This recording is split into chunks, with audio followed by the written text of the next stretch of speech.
많은 교육기관에서 AI와 관련된 리더십 얘기를 많이 합니다. AI를 어떻게 다룰 거냐, AI와 어떻게 일할 거냐. 근데 사실은 AI 더하기 리더십에서의 방점은 리더십에 있습니다. 그 AI 리터러시를 가지고 어떻게 조직을 확산시키고 성과를 낼 것인가.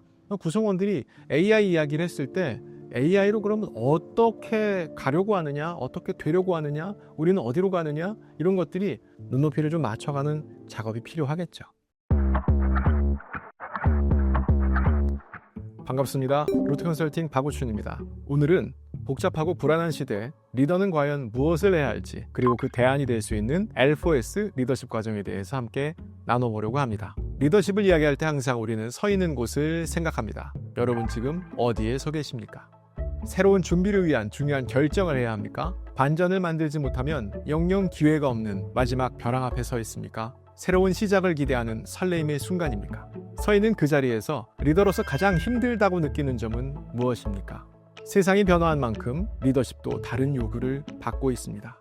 하버드 비즈니스 퍼블리싱의 최근 연구를 보면 리더에게 더 큰 요구를 하고 있습니다. 리더십 교육 프로그램을 설계할 때 주요 목표는 다음과 같다고 합니다. 자동화, 로봇 기반 프로젝트 구현, 생성형 AI, 머신러닝을 비즈니스 관행에 통합하기, 기업 문화 강화, 혁신 역량 구축. 이 목표를 봐도 알 수 있듯이 이미 우리의 삶에 자동화, 로봇, AI가 너무나도 많이 들어와 있습니다. 그리고 리더십 개발을 위해 집중해야 할 4가지 영역 중 첫 번째는 리더십 스킬셋을 넓히는 것이라고 합니다. 리더들은 그 어느 때보다도 폭넓은 지식과 행동 역량을 아우르는 최첨단 스킬셋을 갖춰야 한다. 높은 수준의 사회적, 정서적 지능, 디지털 데이터 지능, 재무, 커뮤니케이션, 전략, 의사결정 전문성 등이 포함됩니다. 리더의 부담은 늘 컸습니다. 하지만 요즘은 요구가 많아도 너무 많죠. 요즘 리더 안 하고 싶다는 마음 충분히 이해가 됩니다. AI가 리더의 어깨를 더욱 짓누르고 있습니다. 챗GPT로 시작된 생성형 AI는 보고서, 데이터 분석, 심지어 루틴한 의사결정까지 대신합니다. 그런 질문입니다.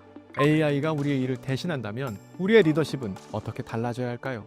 Center for Creative Leadership, CCL은 AI 시대 리더에게 3가지 행동을 제안합니다. 첫 번째는 역할의 재인식입니다. AI를 기술팀의 일이 아니라 리더의 일로 생각하는 겁니다. 리더가 직접 일상 업무에 통합하고 작더라도 효율성과 변화를 보여주는 역할을 모색하라고 합니다. 두 번째는 새로운 정체성을 선택할 수 있다고 합니다. 리더의 전통적인 비전 제시자를 넘어서 실험과 반복을 장려하고 혁신을 주도하는 촉진자, 또 창의적인 방식으로 실험하고 계산된 위험도 감수하는 매드 사이언티스트의 역할을 선택할 수 있다고 합니다. 세 번째는 공동의 의미를 창출하는 겁니다. 기술이 아니라 의미를 통해서 조직을 연결하고 AI가 조직의 목적과 개인의 성장 모두에 가치를 줄 수 있도록 의미를 함께 설계하라는 겁니다. 이 역할, 정체성, 의미, 이 3가지 모두 리더십의 본질적인 영역입니다. 결론적으로 CCL은 AI 시대에 일하는 방식이 바뀌고 리더십 스타일이 달라져도 리더십의 본질은 변하지 않는다고 합니다. 특히 리더십에서는 인간만이 가진 능력이 중요합니다. 공감, 신뢰, 영감, 의미의 연결, 이건 아직까지는 AI가 대신할 수 없습니다. AI가 리더를 대체할 수 있을까라는 질문에 MIT나 맥킨지 분석도 현재까지는 기술보다 리더십이 성공과 실패를 가른다고 합니다. 당연히 AI 리터러시 중요합니다. 하지만 그것만으로는 안 된다는 겁니다. 세상이 바뀌어도 주제가 달라져도 조직을 움직이고 성과를 만드는 것은 리더십입니다. 내 리더십 스타일을 고수하지 말고 새롭게 학습해야 합니다. 리더십은 뛰어난 리더 한 명이 아닌 조직 전체가 함께 움직여 성과를 내는 사회적 과정이다. CCL의 리더십에 관련된 정의입니다. 과거엔 한 명의 리더가 조직을 이끄는 시절도 있었죠. 하지만 이미 리더 개인의 역량만으로 성과를 창출할 수 있는 시대는 지났습니다. 효과적인 리더십은 핵심 결과물, 아웃컴을 통해 확인할 수 있어야 한다. CCL은 이 3가지 아웃컴을 방향, 정렬, 헌신, DAC라고 부르고 있습니다. 먼저 방향입니다. 조직 전체가 함께 달성하고자 하는 목표에 대한 공유된 합의를 말합니다. 리더들은 방향에 대한 부담을 가지는데 방향은 말 그대로 모두가 같은 곳을 바라보고 있는가를 의미합니다. 정확한 미래를 예언하는 것이 아닙니다. AI를 어떻게 도입하고 접목해서 성과를 낼지도 방향 설정이 잘 된 조직은 구성원들이 성공의 모습을 공유하고 무엇을 함께 달성할지 동의합니다. 정렬. 공유된 방향을 향해 업무가 효과적으로 조정, 통합되어 함께 작동하는 상태를 말합니다. 한마디로 각자 하는 일이 전체 목표와 맞춰져 있는가를 말합니다. 정렬이 잘 된 조직은 각기 다른 업무, 역할, 전문성을 가진 구성원들이 자신의 업무를 수행하면서 서로 조화를 이룹니다.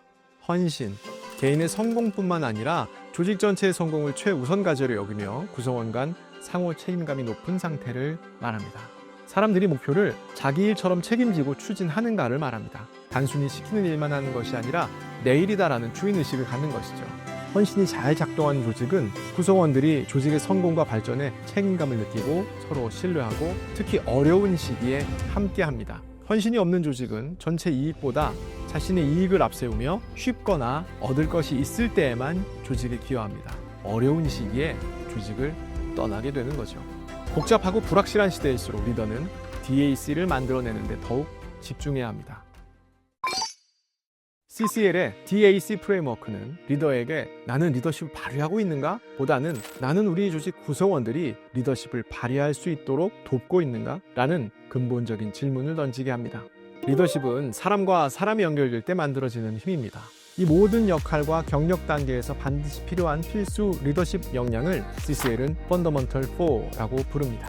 이 네 가지 역량 첫 번째는 자기인식, Self-Awareness입니다. 리더십에서 가장 중요한 내가 누구인지 흔들리는 시대 속에서 조직의 방향을 어떻게 제시할 수 있는지를 알 수 있는 디렉션의 출발점입니다. 학습 민첩성은 DAC를 지속 가능하게 만드는 역량입니다. 경험을 교훈으로, 교훈을 변화로 지속 가능하게 하는 리더십의 엔진입니다. AI 활용 수준이 리더마다 다른 이유도 바로 이 학습 민첩성 때문입니다. 영향력, C를 통해 사람의 마음을 움직이는 힘입니다. 조직 내에서 커미트먼트를 만들어내는 힘이기도 합니다. 소통, 조직 내의 얼라인먼트를 가능하게 합니다. 단순히 잘 듣고 잘 말하는 것이 아니라 사실, 감정, 가치까지 듣고 의도를 정확히 전달해 조직 내에 공유된 의미를 만들어내는 기술입니다. 그럼 L4S는 기존의 리더십과 무엇이 다를까요? L4S는 리더로서 생각하는 방식과 존재하는 방식을 훈련하는 프로그램입니다. 리더십의 개발에는 두 가지 길이 있습니다. 하나는 넓히는 길이고 다른 하나는 깊어지는 길입니다. 넓히는 길은 수평적 개발이라고 합니다. 새로운 지식이나 기술, 역량을 더하는 일이죠. 무엇을 알고 무엇을 할 수 있는가에 집중하는 겁니다. 두 번째인 수직적 개발은 지식을 쌓는 것을 넘어 세상을 보는 방식 자체를 바꾸는 일입니다. 생각의 깊이, 관점의 폭, 사고의 복잡성을 확장하는 과정입니다. 리더로서 어떻게 생각하는가, 그리고 어떻게 존재하는가에 집중하게 합니다. 혼자 배우지 않고 함께 깨닫는 리더십 학습을 지향합니다. 성찰과 대화를 통해 자신의 인식 구조를 돌아보고 동료와의 공유를 통해서 새로운 관점을 형성하도록 설계되어 있습니다. 그리고 L4S는 학습을 위한 이 세 가지 도구가 유기적으로 구성되어 있습니다. 리더십 여정에는 목적지와 나침반, 지도가 필요합니다. 리더십 맵이라는 지도를 통해서 내가 지금 어디에 있는지, 그리고 각 질문에 답하는 학습의 과정과 결과를 놓치지 않고 이 맵과 연결하게 합니다. 그래서 서 있는 위치와 가야 할 방향을 스스로 인식할 수 있도록 돕습니다. 그리고 두 번째의 목적지는 키 리더십 챌린지라고 하는 실제 리더십 과제를 가지고 해결하게 합니다.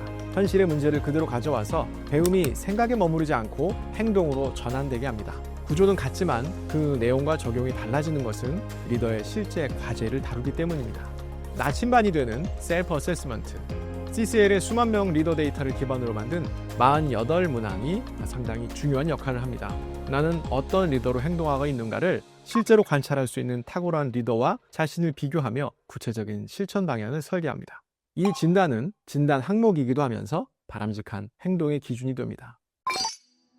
L4S는 정의와 적용이 잘 구조화되어 있습니다. 리더십의 출발점인 자기인식, 셀프-어웨어니스를 예로 한번 들어보겠습니다. 자기인식은 많은 리더십 과정이 다룹니다. L4S는 하위 요소를 잘 구분해 놓고 세심하게 설계했습니다. 먼저 하위 요소 4가지는 리더십 아이덴티티, 리더십 위즈덤, 리더십 레퓨테이션, 리더십 브랜드, 이렇게 4가지로 구성되어 있습니다. 복잡한 게 아닌가라고 생각할 수 있습니다. 하지만 살펴보게 되면 리더십 아이덴티티는 자신이 바라보는 자신의 리더십입니다. 리더십 위즈덤은 리더로서 지금까지 성장해 오면서 사용한 경험 자산을 돌아보는 그런 모듈입니다. 리더십 레퓨테이션은 타인의 평판입니다. 그리고 리더십 브랜드는 되고 싶은 리더십입니다. 예를 들면 회의 중에 내가 방어적으로 변하는 순간이 있는가? 피드백을 들을 때 내 마음은 열리나 닫히나? 이런 질문들은 리더의 무의식적인 반응을 의식의 영역으로 끌어올립니다. 대부분의 리더들은 나는 누구인가에 대해서는 많이 성찰해 왔습니다. 그런데 내가 생각하는 나와 남들이 바라보는 나와 내가 그리고 있는 미래의 나는 항상 간극이 있습니다. L4S는 그 간극을 직접 확인하고 어떻게 성장해 나갈지를 구체적으로 제시합니다. 여러분은 나는 어떤 리더입니까? 라는 질문에 망설임 없이 답할 수 있습니까? 여러분이 가지고 있는 핵심적인 리더십 근육은 무엇입니까? 라는 질문에 정확하게 자신을 알고 있습니까? 시대가 변하고 요구가 극심해져도 우리에게 필요한 리더십의 본질은 바뀌지 않습니다. L4S 과정을 통해서 리더십의 본질과 핵심 근육을 루트 컨설팅과 함께 다시 한번 탄탄히 다져보시기 바랍니다.